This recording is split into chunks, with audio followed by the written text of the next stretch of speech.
Arkivoli Meshtrat e mbretit Zogu i Parë la në mëngjes banesën e familjes mbretërore për t'ju drejtuar pallatit presidencial ku u zhvilluan homazhet.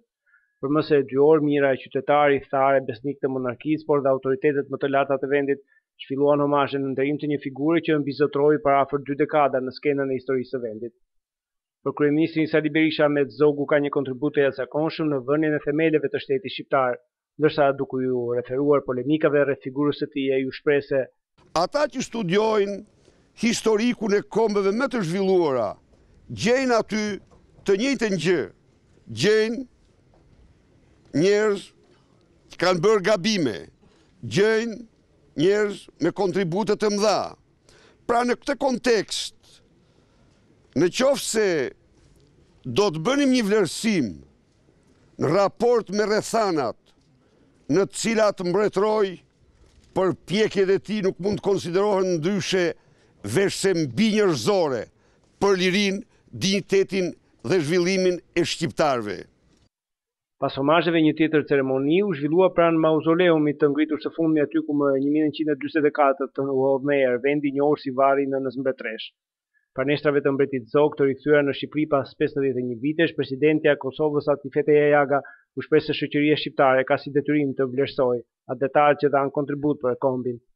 Kthimi i eshtrave të ministrit, kryeministrit, presidentit e të lartmadhnisë së tij, mbretit të shqiptarëve, Zogu i Parë, simbolizon drejtësinë hyjnore, paqen politike e pajtimin kombëtar.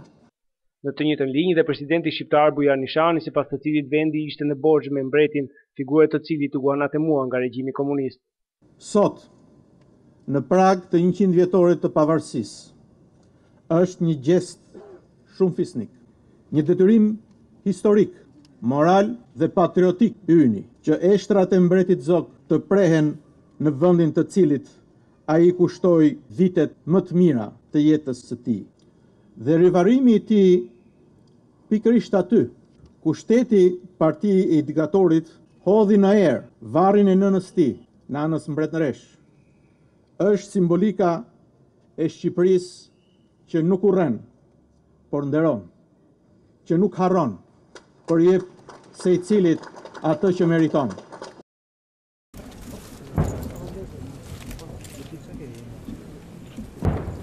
Të shtënat e topit paraprin futin arkivolit në mauzoleumin ku prehen dhe antarë të tjerë të familjes mbretërore.